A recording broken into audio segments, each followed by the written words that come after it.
Summer can be a bit of a slog. For us, it's often for some reason a rather busy time, and I'm sure we're not alone. Well, you can beat the summertime sadness and the August angst and enhance your everyday with our excellent sponsor, Via Hemp. This is a company that crafts award-winning premium THC and THC-free gummies. Each of these gummies is especially designed to cultivate a specific mood.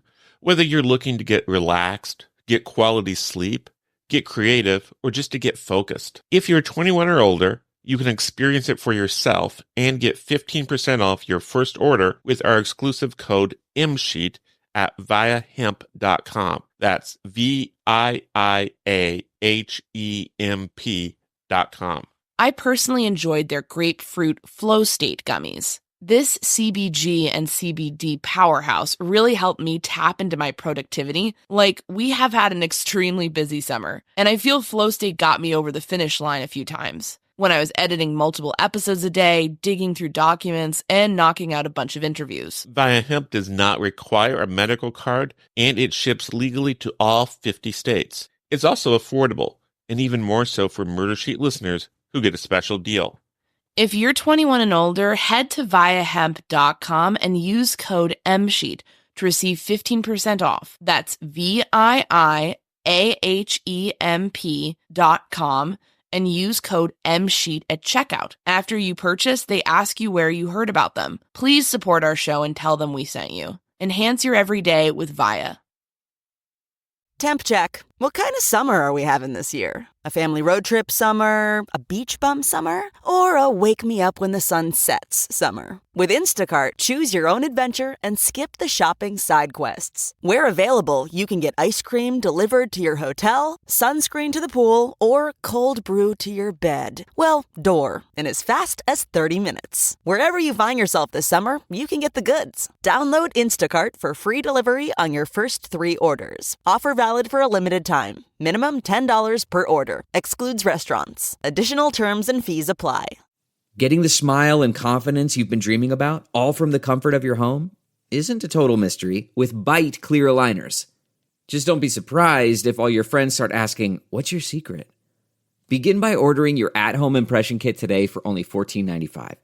Byte clear aligners are doctor-directed and delivered to your door. Treatment costs thousands less than braces, plus they offer flexible financing, accept eligible insurance, and you can pay with your HSA FSA. Get 80% off your impression kit when you use code WONDERY at Byte.com. That's BYTE.com. Start your confidence journey today with Byte. Content warning. This episode contains discussion of violence and murder. Dawn Mozino was a special person. The 23-year-old was learning disabled, but she did not let that slow her down. She had a job she enjoyed as a hostess in the nutrition department of the Bryn Mawr Hospital in suburban Philadelphia. She was an active participant in the Special Olympics, and she had a boyfriend she was close to. Dawn relied heavily on public transportation to get her where she needed to go.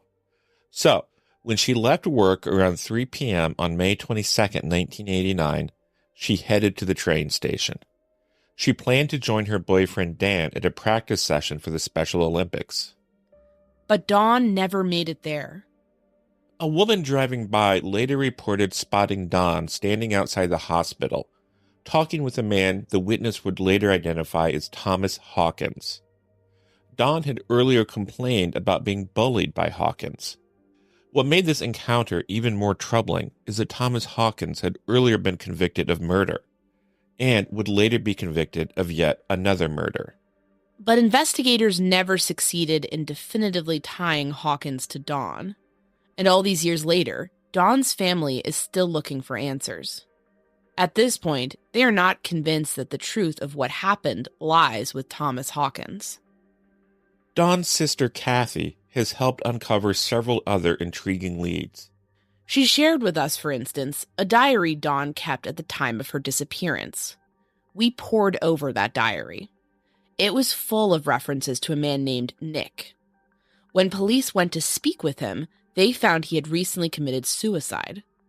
Could this have somehow been related to whatever happened to Dawn? And there are other items in the diary that are also of interest. It includes details about Dawn's concerns about an illicit affair one of her friends was having, and how someone was pressuring Dawn to share information about it. Cathy Mozino will join us today to talk about all of this, and to share the personal story of what it is like to spend 35 years not knowing what happened to someone you loved. My name is Anya Kane. I'm a journalist. And I'm Kevin Greenlee. I'm an attorney. And this is The Murder Sheet. We're a true crime podcast focused on original reporting, interviews, and deep dives into murder cases. We're The Murder Sheet. And this is The Disappearance of Dawn Mozino, a sister's search for answers.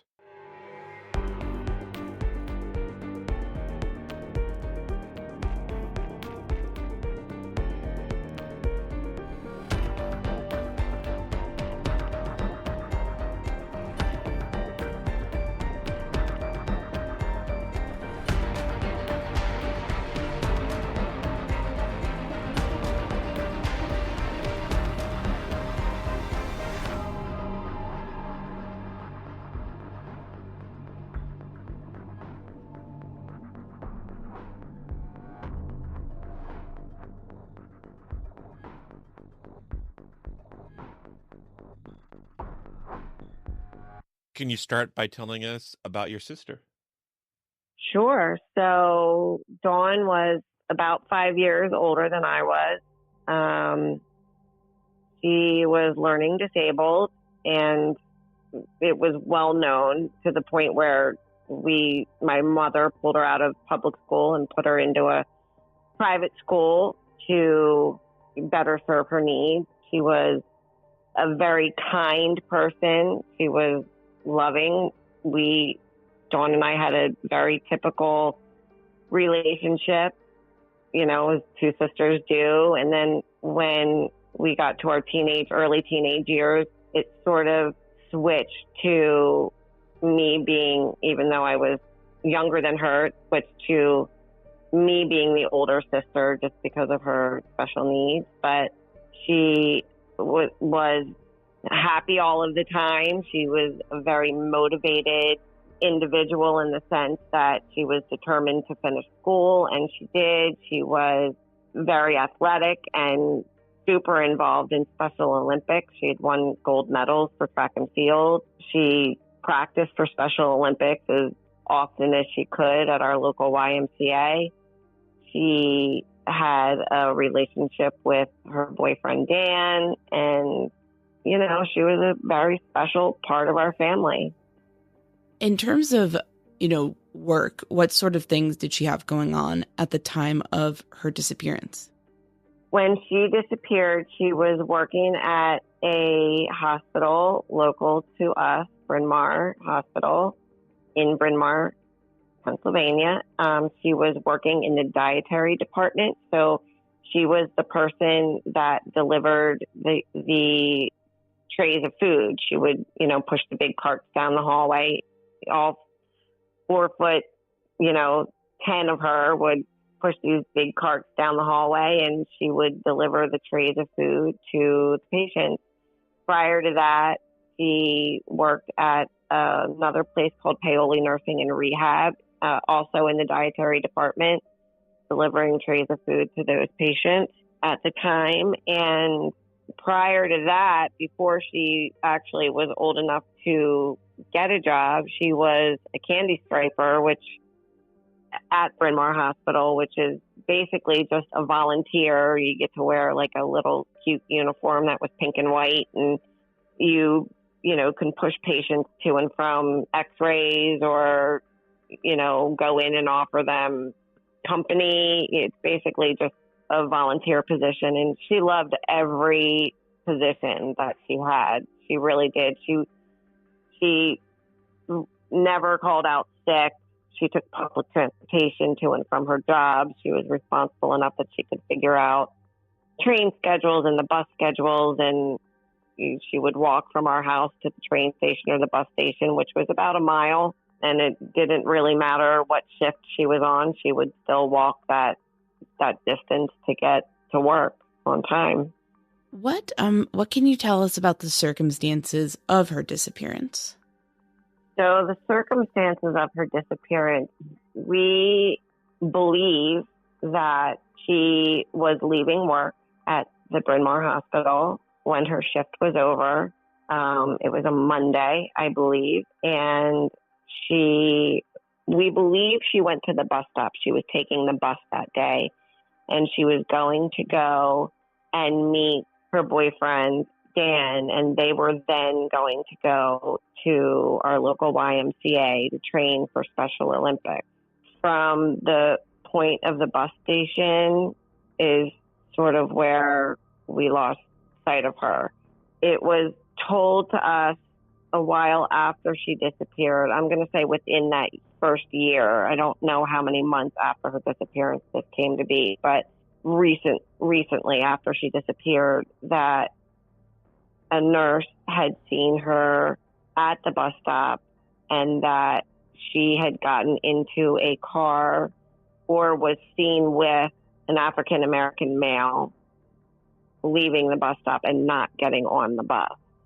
The day that she disappeared, we realized that she was gone by the fact I actually noticed that she wasn't coming home because we had a dog at the time, and I guess I had come home from somewhere and noticed that the dog hadn't been walked, and I was wondering where she was, knowing that, she should have at least stopped at home at some point. So I went into her bedroom, and back then we had answering machines, and I played the messages on our answering machine, and there were multiple messages from her boyfriend, Dan, saying, I'm leaving work. I'm going to meet you, at the bus stop or whatever, so we can go to Special Olympics. Hope you had a good day. Then it was him calling from a payphone. I posed another message saying, I'm waiting for you at the bus. Where are you? And then another message, I'm at the YMCA. Where are you? I'm home from the YMCA. Why didn't you come? It was just multiple messages, one after the other. At which time I went down and alerted my mom and told her. And from what I can remember, we got into the car and drove to Bryn Mawr Hospital. And, basically we're just like, where could she have possibly gone? She just all of a sudden didn't show up to everywhere she's supposed to be. We ended up calling the police that are local to that hospital, which is not the same police station where she lived. It was the Lower Merion Police. They came to Bryn Mawr Hospital, and we gave them all of the information.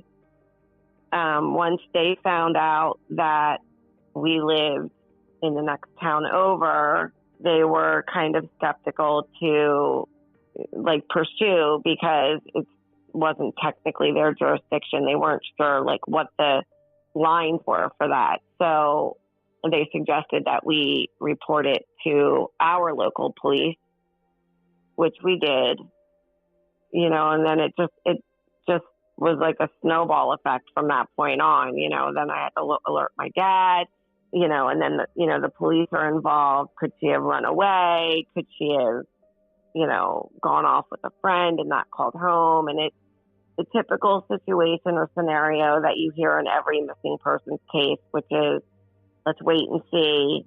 She might call. Let's wait and see. No matter how hard we tried to explain, no, she's special needs. She's learning disabled. She wouldn't just disappear. This is very unusual. I think once they got a gist of the severity of the situation, then it launched into our police department, which is Radnor Police Department, taking on the case and starting an investigation from that point. What were those early days like for you and your family? Oh, gosh. I mean, for me, it was an out-of-body experience because I was young. I was 20 at the time. 1920. I had never been in a situation like that before. It was terribly frightening, frustrating, because it was one of those situations where I was like, there has to be an answer to this. Like, where could she have gone? Like, who would want to take her? Like, it was hard to comprehend. It was completely devastating for my parents and my stepmother and, close extended family, aunts and uncles that lived in the area and cousins. My mom really broke down. It was a very, very difficult time. She would sit outside with a candle. She barely slept. It was endless phone calls of, racking our brains trying to figure out who we could call. And when we did, they would say things like, no, I haven't talked to her in a while, or no, I haven't seen her, or, I don't know what happened, and I don't know. It was, like I said, for me, it was an out-of-body experience because I was kind of watching everything unfold, not knowing what to do, and my parents were divorced, trying to hold, be a pillar of strength for my mom at the age of 20 years old, not really understanding how to be that pillar of strength because I had no life experiences, grasping onto any little shred of hope, any little possibility. I had friends that we passed out flyers, we offered reward money. It was on, giving interviews with local news. It was on radio at the time. It was kind of like I was going through the motions, but just sort of watching myself go through the motions because I didn't really understand the magnitude of it, and I think we all had a little bit of hope of there was a simple answer to it, and that she was just going to come walking through the door at any given time, and we'd be like, where were you? We've been searching for you. Do you understand how serious this was? And then she just never came back through the door. So, as years went on, it just became more and more frustrating, more devastating. I think the hardest thing for me was watching the magnitude of the situation for my parents and how devastating it was, and not being a parent at the time, understanding the severity of it. But now that I am a parent, really understanding how devastating this whole thing really is. I won't even say was, because it still is, still missing. Have you ever covered a carpet stain with a rug, ignored a leaky faucet, pretended your half-painted living room is supposed to look like that? Well, you're not alone. We've all got unfinished home projects. But there's an easier way. Thumbtack is the app that makes it easier to care for your home. Pull out your phone and in just a few taps, search, chat, and book highly rated pros right in your neighborhood. Download Thumbtack and start caring for your home the easier way. This episode is sponsored by AutoTrader. Credit scores, down payments, interest rates. Car buying can be a numbers game, but you don't have to be a math expert to get the keys to your dream car. Just use Kelley Blue Book My Wallet on AutoTrader. Crunch your numbers and get your personalized results so you know exactly how much you'll pay each month for your car. It's like having a magic wand for your wallet. Presto! The car you've been wanting is now within reach. So hit the road and leave your calculator at home. Find your next car on autotrader.com. What makes a life a good one? Is it the adventure you have? Or the friends you find along the way? Maybe it's pursuing your passion while striving to protect, defend, and save what you believe in every single day. So what makes a life a good one? In the Coast Guard, we think it's all of the above and more. But you'll have to find out for yourself. Visit gocoastguard.com to learn more. We understand that police sort of locked onto a suspect at some point. Can you tell us more about that? Sure. So there was a man, his name is Thomas, and Dawn knew him from the Paoli Nursing and Rehab where she worked. I believe he also worked in the dietary department. I don't know for sure, but he did work there. He and Dawn knew each other from work. I don't know that he particularly cared, that Dawn particularly cared for him very much. There was an instance when she worked there where she had called me and asked me to come and pick her up from work one day because Thomas was being mean to her.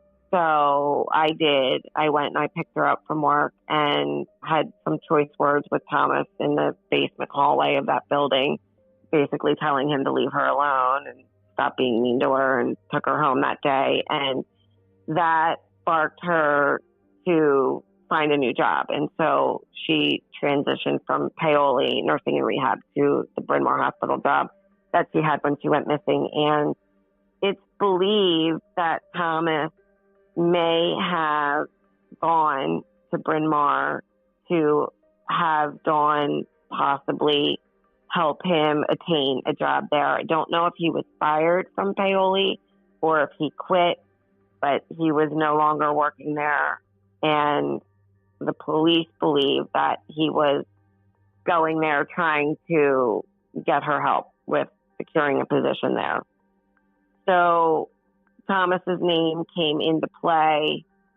I really don't even remember all the details of how his name came into play, other than the fact that when it did was after, I guess, sometime early June, within the first week of June, he was convicted of killing his niece by strangulation. And he was being prosecuted for that. So the police linked him, his crime that he was being accused of at the time, to Dawn's case. And he was the same man that a nurse had identified Dawn possibly getting into a car with at the bus stop the day that she went missing. Thomas sat on trial for killing his niece. Our family had found out that he was also convicted of, I guess it would be manslaughter. I don't even know what the exact charges were, but for killing a girl prior to that at a boarding school when he was 16 or 17 years old. So he had committed that crime and then was let out into the workforce, met Dawn. The police believe that he then was trying to have Dawn help him get a job. Dawn goes missing on May 22nd. Sometime early June, he's accused of killing his niece, being held in prison during this trial. And at the end of that trial, he was convicted and sentenced to death. And he is currently sitting on death row. During the trial for his niece, the DA at the time plea bargained with Thomas consistently through that entire trial for killing his niece, and said things like, if you tell us what you did with Dawn Mozino, we'll give you the reward money. Or if you tell us what you did with Dawn Mozino, we'll give you life instead of death. Or we'll give the reward money to your mom. It was constant, offerings through that entire trial. And he every time said, I had nothing to do with it. I am not involved with that. And 34 years later, he has not changed his stance on the involvement in my sister's disappearance. And he is currently still sitting on death row. I have two questions following up from that. One, do you know exactly what he was doing to bully Dawn? And then two, have you gotten to talk to him in the years since?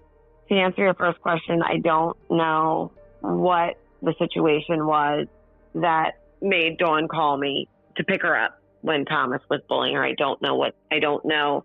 She may have told me. I don't remember. I do remember driving there that day, and I do remember parking right in front of the facility and marching myself right in, and she was coming down the hall toward me, and I said, oh no, we're going to turn around and have some words with this guy. And she didn't want me to go down. She just wanted to leave. And I said, no, we're going to. And we went back down to the basement, walked down the hall. And I basically just said to him, you need to leave my sister alone. You need to stop being mean to her. Don't talk to her. Stay away from her. And he just kind of threw his arms up okay, back off.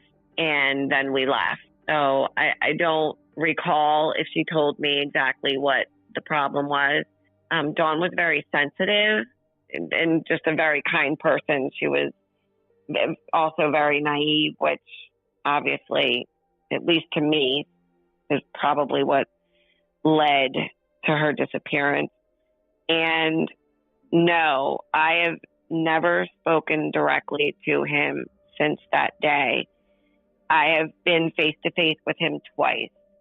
Once in the basement of that facility when I picked her up that day, and once during the trial of his niece when I was walking to the ladies' room and a security officer stopped me in the hallway because they were bringing him across the hall into the courtroom, out of a holding room into the courtroom, and he had to cross the hallway that I was walking down. And it just so happened to be me walking down the hall and him coming out of the holding room.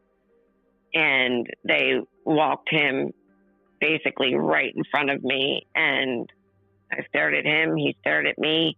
I have no idea if he remembered who I was or not. And then he walked into the courtyard, and I walked down the bathroom and vomited because I was so rattled by the fact that he was, walked 2 feet in front of me. I can imagine. And so, as you mentioned, some of the circumstances around him made police look at him very hard. I guess jumping back to the overall investigation, though, obviously there's never been any charges in Dawn's disappearance. I mean, you mentioned that there was media interest at first. Do you feel like this case has gotten enough attention over time, from law enforcement and the media? So, in the beginning, we're from an area where big things like this didn't happen at that time. So it was heavily covered by the news, the local news. At the time, like I said, it was on the radio. As time went on, that dwindled down. And, if there was a significant anniversary, such as at the 7-year mark, we had a service for her, and it was extremely heavily attended. And it was covered by all of the news stations, and it was in all of the newspapers. We did give a lot of interviews to, the newspapers. So after that, it wasn't heavily covered by the news. If, another significant anniversary would come up, I would then be the one to reach out to local news. There was one news person who has since retired, Walt Hunter, from our local news, who always kept up with the story. And I would say out of any, news media or newspaper, he would be the one that would always remember Dawn. He was from the same area where we live, and he always remembered. So he would be the one person that would reach out and request an interview or give us some airtime on the local news. As far as the police, in the beginning, the detectives were very involved and in contact with our family, and we had some really great detectives, and they were transparent with our family, and they were good communicators with our family, and they kept us apprised of where they were in their investigation and what they were going to hope to do next. They were very sensitive to our feelings, but sensitive, but also very informative. As time went on, we're at 34 years now. As time went on, detectives have come and gone, and, some have been better than others.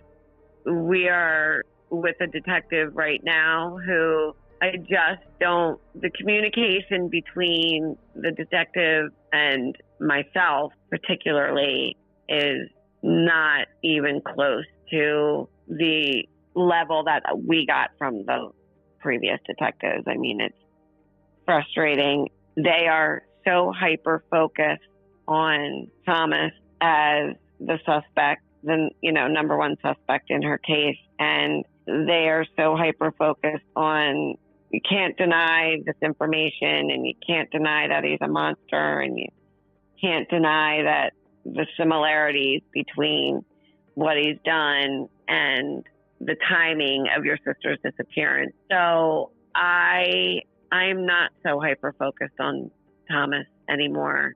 And I feel frustrated with the way her case is being handled right now because they are so hyper-focused on Thomas and I am not. And there are other avenues to pursue and there are other people to put interest and time into and maybe a little bit more pressure upon.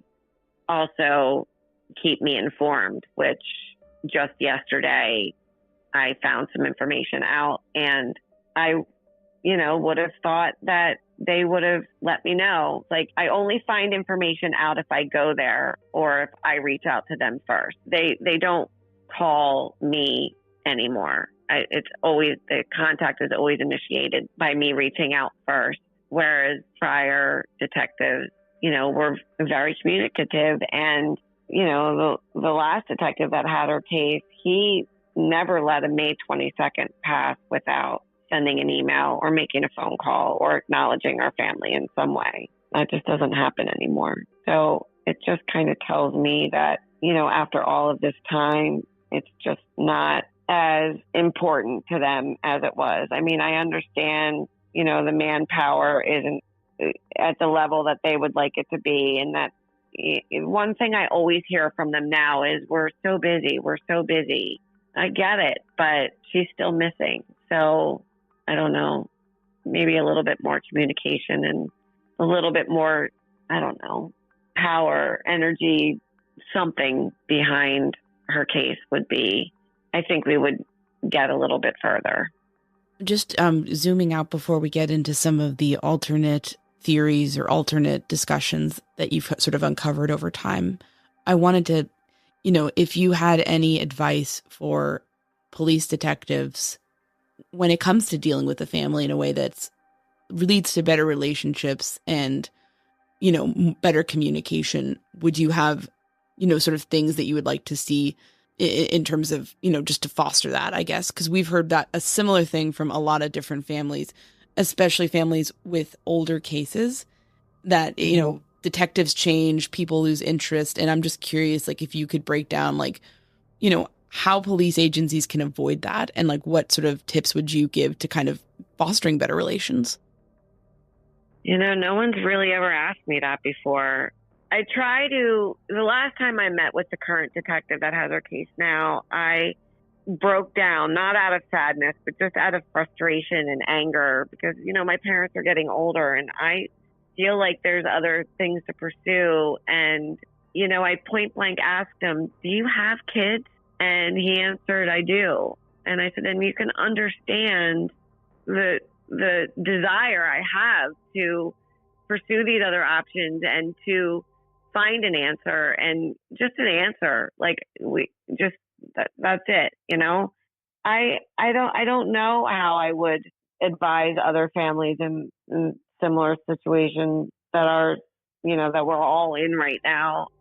Communication is key. I mean, don't let 2, 3, 4, 6 months, 8 months go by without a contact. Maybe the detectives could just write it on their calendar, check in with so-and-so family. They've, been waiting 34 years for an answer. Check in every 2 months. Let them know where you are in the investigation so they're not left sitting and thinking you're doing nothing. I always hear from the current detective, you can reach out to me anytime. I don't want to have to be the one to reach out. If you're doing something, tell me you're doing it. Don't let it get to the point where I show up at your doorstep and suddenly find out that somebody's been spoken to and I had no idea. It's that type of thing that's frustrating. And I quite honestly think our family has been very patient and, I don't know, very accommodating to the police. Whenever they need something, we jump. But, we also don't call every single day thinking they're doing their job and that they'll let us know. But we recently aren't being let know unless we reach out to them first. And I know I listen to many crime podcasts of missing persons, and it is the same for all of the families. In the beginning, it's all gung-ho and, everybody's on board and people are passing out flyers and walking the streets. And in Dawn's case, walking train tracks, talking to as many people as you possibly can. But as time goes on, those things fizzle out. And really, people move on and the family doesn't. You don't move on. You don't move on with no closure. You can't. When you need to work quickly and confidently across different apps and platforms, consistent quality communication is key. Whether you're writing documents, emails, or presentations, you need Grammarly. It's an AI writing partner that helps you get your work done faster with better writing. It's always there to help because it works where you work, across 500,000 apps and websites, so you can get more done no matter where you're writing. Grammarly is the gold standard of responsible AI, trusted by millions of professionals for 15 years. It gives you personalized writing suggestions based on your audience, goals, and context, plus tone suggestions to help you navigate even the most difficult work conversations. 96% of users agree. Grammarly helps them craft more impactful writing. Sign up and download Grammarly for free at Grammarly.com/podcast. That's GRAMMARLY.com/podcast. Grammarly. Easier said, done. And then one more question about Thomas before I think we can move on to some of the alternates. But you mentioned, like the police are so gung-ho about him in particular as a suspect. And this is maybe calls for some speculation, but do you get the sense if there's any other information about him that make them really look at him that they're not sharing with anybody at this time? Or do you really think it's just like the circumstantial evidence or kind of situation that is spurring that interest? So apparently a while back, I don't know when, long while back, Thomas shared a cell with a man named Gerald. And Gerald claimed that Thomas said to him, "Yeah, I killed that little Italian girl and I buried her where no one could find her." Something along those lines. And he indicated that she was somewhere around the Philadelphia airport. And we don't know if Gerald was saying this because he wanted time off for good behavior or time off for solving a case, or maybe he wanted the reward money to be given to him or somebody in his family. And the police did look into that. They are, I believe, still looking into that. There's some politics that are keeping them from, I guess, speaking to him as quickly as they would like to. But again, that's another reason why they're hyper-focused on Thomas, because of the coincidences of the timing of, Dawn's disappearance versus his niece's murder and what this man happened to say. And I don't really know how much credit they're giving to that statement from the cellmate, but they're giving some because they're going to pursue that. To what degree it will go to, I don't know. I don't have much faith in that. And when he did give that information, we did go and have that area searched. We had to get permission from, the township and all the people involved in that area. They had to okay it, and they did. And we did send a search team in there and didn't come up with anything. And that obviously was when Dawn's case was with a different detective team. And, they were right on it. Now that's the detective that has it now, he's still kind of keeping that, as one of the options for an answer. I, again, don't really think it's going to go anywhere, but we'll see. And then I'm moving on to some of the alternative suspects, or the alternative, I should say, persons of interest. Can you speak a bit about some of the things that you've been able to uncover over time? So Dawn kept a diary, and in her diary, there are 3 people in particular that she mentioned, 4 total. And when I first got my hands on her diary, I read through it and I got to the last few pages and was quite honestly shocked by what I was reading. She was writing a lot about a friend of hers named Carol who was having an affair with a man named Hampton. Dawn and Carol were very good friends, very good friends. Carol and Hampton were sneaking around and going to hotels and doing, I guess, whatever people who are having an affair do. And Dawn was, trying to be a good friend to Carol and writing about it in her diary. On the last journal entry, or one of the last journal entries, which was May 17th, like 5 days before she went missing, she had written that, I don't remember exactly what the words were, but that she was having some concern because Hampton's wife and Hampton, and I guess Carol, believed that, or Hampton and his wife believed that Dawn had some information that she knew that she wasn't telling them. She was saying in her diary that she really didn't know anything, and that, I guess, insinuating that they were upset with her. She was worried about it. Over the years, Carol has been brought into the police station and questioned, and has always said she didn't know anything. She didn't remember anything. The last interview she had with the police, she said that her and Dawn weren't even that great of friends. Well, I have a huge problem with that because they were great friends. Carol was Dawn's best friend at the time. Carol came to our house. Dawn went to her house. So I'm very suspect that she knows more than what she's disclosed to the police. And every time I ran into her soon after Dawn disappeared, would be in a grocery store, and she would turn and run the opposite direction from me. She would never approach me. It was almost like she was afraid to even come near me. And I always found that to be strange, but I never thought more about it other than, well, I think she's got some learning difficulties, and, that could just be the way she handles it. So, all these years later, I read Dawn's diary and read about that, and I linked, running into her in the grocery store to what Dawn was writing about her in her diary, and I was like, really strange. Like, most people we would run into, anybody in our family would stop us and say, oh my gosh, I'm so sorry. How can I help you? That type of thing, not turn and run the other direction, no matter how uncomfortable it was. They would at least say they're just very sorry. So after reading her diary, I thought that was very suspicious. The involvement with Carol and Hampton, I found to be, and the fact that Hampton was spoken to by the police, and he said he didn't know anything, and that he thought Dawn's case had been solved, or thought that she had been found.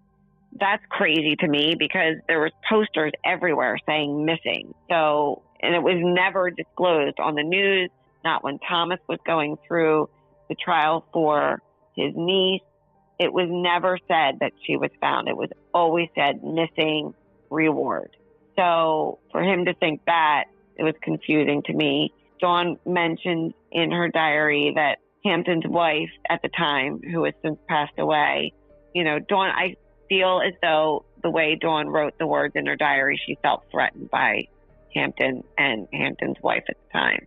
So, after reading that, I said to the police, like, we need to look into these people. We need to, have them back in to be questioned. We need to go, this is a road we need to travel down. Like, enough of the Hawkins idea. We need to hone in on these people. And they did, in the sense that they brought Carol in to talk to and got nowhere with her. They recently questioned Hampton. They paid him a visit. The response from the detectives were that they really found him to really not know anything. I was not okay with that answer, and I asked them, to speak with him again, and they did. And this I just found out yesterday. So I had asked them, I would like you to speak with Hampton again. The detective said, okay, well, maybe we'll bring him in. And I said, great, let me know. Well, I was never brought on board with when he was coming in, if he was going to be questioned. And I went yesterday with some more information to the police department and found out that they had brought him in and questioned him about a month ago, and they never let me know. And their response to that interview with him was, we found him to be very truthful. And that was very frustrating to me because, I don't know, between Hampton, Carol, and Hampton's dead ex-wife, I truly believe there is an answer there. It's in my gut. I feel like there needs to be more focus on the three of them. And we've focused enough on Hawkins. He's never changed his story. And recently, the last time they spoke with him, he lawyered up. So he's now not speaking at all. There's three other people that I want a little bit of pressure put on. There's a fourth person and a fifth. There's a fourth person that Dawn mentioned in her diary. His name is Nick. And Dawn, I guess, was very interested in him. You know, she did have a boyfriend at the time. She was very interested in Nick and I guess was kind of wavering between her relationship with her boyfriend, Dan, and Nick.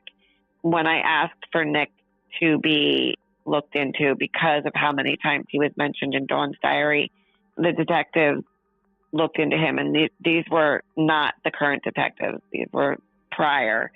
They looked into him and found they were going to go up and talk to him, and they found out that he had committed suicide. My question was, does anybody know why? Did he leave a note? Was he riddled with guilt? Did he do something to Dawn? Because she was talking a lot about him in her diary. And by the time they got around to possibly going out to talk to some people in that area and maybe his mother had since died. So nobody ever traveled to where he was from to talk to anybody, to see if there's still anybody in that area that may know him, see if there's still anybody in that area that he may have been good friends with prior to him committing suicide, that maybe he might have disclosed something about my sister too. So, you know, that's a whole other investigation that could be looked into that isn't being looked into. Over this past weekend, I am working with somebody who's kind of like a pseudo private investigator.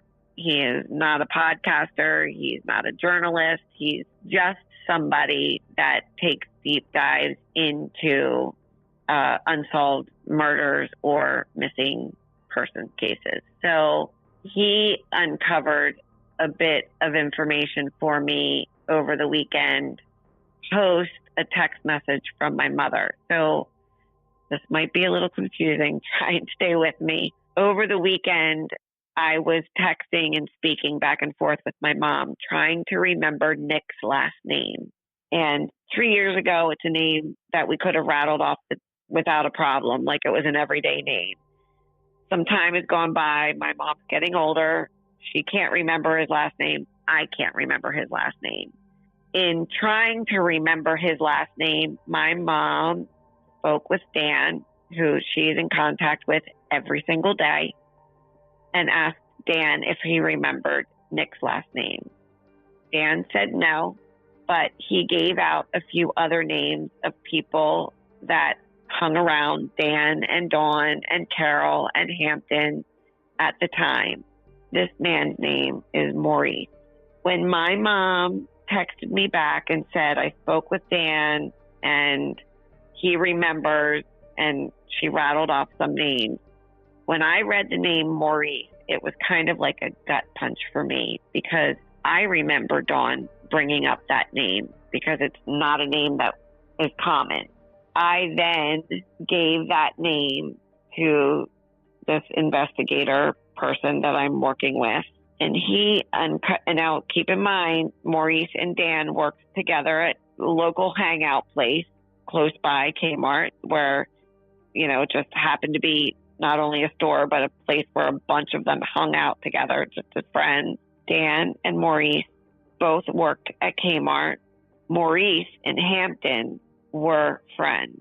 Maurice is currently sitting in jail for attempted murder, false imprisonment, and a couple other charges. I can't remember what they are. Maurice is 5'7". Hawkins is 5'8". They're both African American. They have a similar facial structures. He has come into my orbit as being, in my mind, a big person of interest, because remember me telling you about the nurse who saw Dawn get into a car with someone that looked like Hawkins. Well, this man is similar build, only an inch shorter, could definitely have been mistaken for Thomas. So that is the information that I brought to the detectives yesterday morning at 8:30 Pacific Standard Time. The detective that normally works on Dawn's case was not in the office yet. I gave all of that information to another detective, that's Detective TJ, who I mentioned earlier.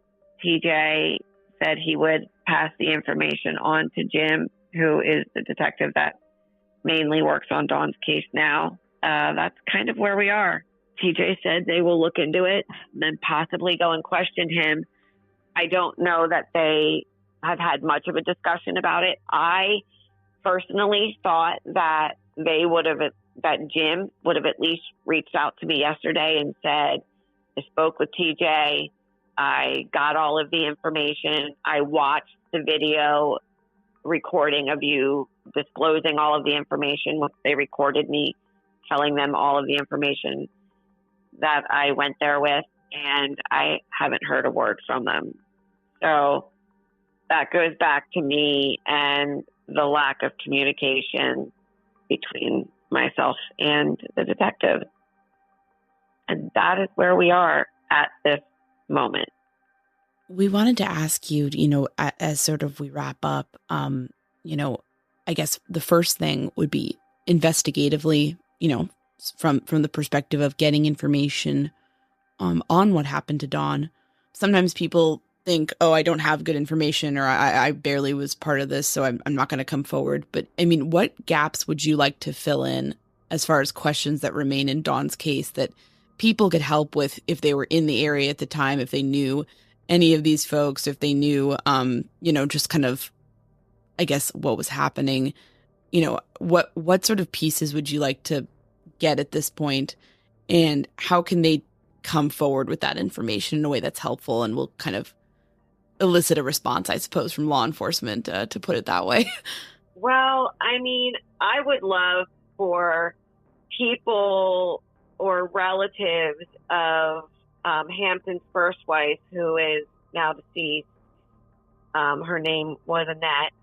I would love for some of her relatives to come forward. Did she ever talk about, the affair that Hampton had and what went on? From what I understand, she may have been also having an affair at the time, but, what kind of arguments went on between the two of them? I would hope that the police will bring Dan back in for some conversation. Dan also is part of Special Olympics, and people would refer to him as learning disabled. But the fact that he gave that name to my mom over the weekend, it's almost like he was holding a little bit of really important information, thinking it's not important because it was just somebody that he worked with. But it is important because he knew Hampton, and maybe Hampton and Annette were thinking, we want Dawn out of the way because she's causing, Dawn had, I guess, spoken with Annette and said, given some information about Carol and Hampton's affair, and it upset Annette, and, maybe Hampton and Annette said to this guy, Maurice, do something about it, or get rid of Dawn, or, I don't know. There's so many possibilities, and they're just possibilities. They're just ideas. But these are ways that you solve cases, is talking to, these people that had conversations with people that knew Dawn or knew of Dawn, and no piece of information is too small. Just finding out that one name over the weekend has led to a whole other possibility. This a whole other possibility. And the fact that, this guy Maurice could have been mistaken for Thomas at the bus stop because they look so similar. but Maurice's name has never been brought up. And as far as I know, I don't think he was ever questioned. I know that the police did go down to Kmart and try to talk to the people that worked there. I don't know how many of them they did. I don't know. I mean, I'm sure they wrote it down. Do they still have that information of the people they spoke to? I don't know. Like, this is all stuff that can be, re-looked at with a fresh set of eyes and, new theories and possibilities. And when you have new theories and possibilities, sometimes that's what solves a case. The fact that the police have been so focused on Hawkins has not led them to even look in or consider these possibilities. So this is all things that can be put out into the open. And, if you still lived here 34 years ago, people still remember Dawn. People still remember the case. People still remember the time.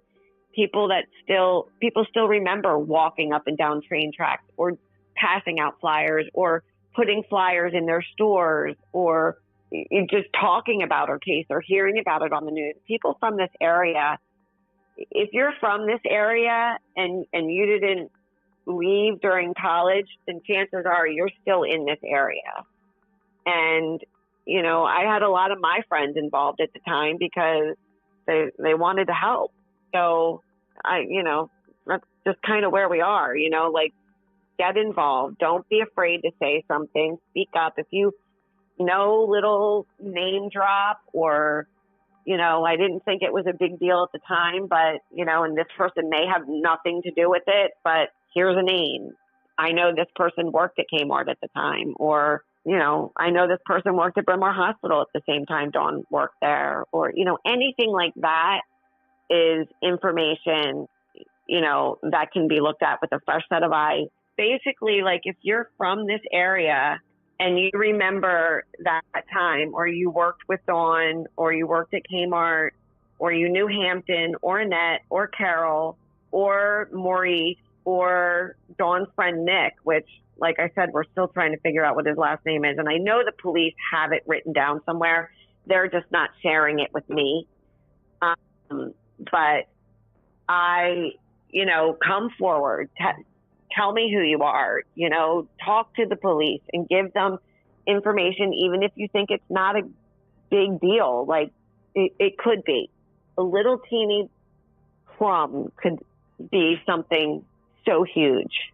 So yeah, I mean, that's my call for right now for help. And, this all started with a Facebook post that I put out pretty much every year. I say, tell her story in my, yearly memory of the date of her disappearance. And this year I just so happened to say, I'm looking for people to, podcasters to tell her story. I'm looking for people who want to take a deep dive. I'm looking for, and I'm not going to say no to anybody. Like, if you want to get her story out there, please do, type of thing, because this is how we're going to come across this information, and I'm not waiting around for, the police to, if I can get it myself, I'm going to get it myself.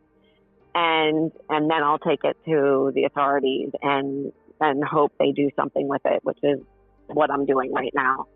Absolutely. Well, I just want to say that we commend you so much for being an advocate for your sister and taking on this, this role. And I guess, we kind of wanted to close out by, focusing on Dawn as a person. And we were just wondering, do you have any sort of special memories that kind of come to your mind when you think about Dawn, or, times you shared together or anything like that? Oh my gosh. Well, so many, even though, her life was cut dramatically short, growing, as young kids, when Dawn and I were growing up, our favorite thing to do would be, we had roller skates and we had this basement, and we would roller skate, to listening to Sean Cassidy in the basement. We had big wheels, and at the bottom of our driveway, after it rained, there was always one spot of the driveway that would get this huge puddle, and we would, ride our big wheels down the driveway. And, that was like a very, still very strong memory I have of times with her, growing up next to our house, there was like a very thick wooded area, and we had like a little area in there that we called flower land because there were honeysuckle vines in there, and we would go and like sit underneath the vines and just sit and pick the honeysuckle and, pretend make believe, different scenarios in the woods. And I mean, I had so many good, fun memories of growing up with a big sister. I could go on and on. One really funny story of Dawn when she was, probably, I don't know, maybe 9 or 10. I do remember this being down in Jersey at our beach house at the time. And my dad had brought home shrimp, and I guess she had never had it before. And we gave her a couple of pieces. And I remember my dad saying, "What do you think? What do you think, Donnie? What do you think?" And I remember her saying, "Well, I like it. It's really crunchy." And then my dad had realized that she never picked the shell off the outside of the shrimp. And she was just eating it with that, like the pick and eat shrimp type of thing. And, just funny, like, stories like that. But, she, as I say all of the time, she was the kindest person. She was so devoted and involved with her job and with Special Olympics. And she adored Dan. And, she was fun to be around. And, she had a lot of people in her life that understood her and, the type of person she was, and they accepted her for who she was. And, she loved to smile, and she was just a great, great person. And I would not be a good sister if I did not pursue this until my last dying breath. And so, as I say to, the police and to everybody else, my parents are getting older, and I want an answer before their time on this earth is over. But if I don't get it, I am going to continue to search and ask for answers and pursue every possibility until my last dying breath. So, if you knew her, if you loved her, and even if you know somebody that's involved in her case, reach out and, let us know, because some little teeny piece of information could be something really, really profound. Absolutely. And thank you so much for sharing this with us. I just want to say we appreciate you trusting us with your story, and we hope this helps raise some attention or spark some conversations that can be helpful. Is there anything we did not ask you about that you wanted to mention or want to stress to the listeners? No, just that, in a I guess a pseudo eulogy that I gave on the 25th anniversary of her disappearance, I've said that a lot of times when people are in situations where there's a death or a missing person, other people will say, you just need to move on, or you need to carry on or move past, or, move on, basically. And I said in that speech I gave, you don't move on because, it is something that you carry. You carry it with you. I say, instead of moving on, our families turned it into march. And marching is hard work when you do it all day, every day. And that's what our family does. We march on, we're strong, and we have faith that someday this will be answered. And, if you knew her, you loved her, and, I hope you get a little bit of a feeling of what an amazing, amazing human being she was. Absolutely. I could just say that us talking to you makes it so clear what a special person Dawn was and how greatly she's been missed by your family and those who loved her. And we're just so sorry for your loss and what your family's gone through. But we just want to say we really admire you continuing to search for answers for her. I really appreciate it. Thank you so much. And thanks for telling her story. You know, the more more people that hear it, the more likely we are to come up with a solution. We'd really like to thank Cathy for taking the time to speak with us today. Thanks so much for listening to The Murder Sheet. If you have a tip concerning one of the cases we cover, please email us at murdersheet@gmail.com. If you have actionable information about an unsolved crime, please report it to the appropriate authorities. If you're interested in joining our Patreon, that's available at www.patreon.com/murdersheet.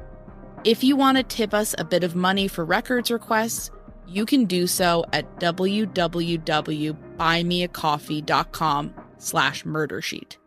We very much appreciate any support. Special thanks to Kevin Tyler Greenlee, who composed the music for The Murder Sheet, and who you can find on the web at kevintg.com. If you're looking to talk with other listeners about a case we've covered, you can join the Murder Sheet discussion group on Facebook. We mostly focus our time on research and reporting, so we're not on social media much. We do try to check our email account, but we ask for patience as we often receive a lot of messages. Thanks again for listening.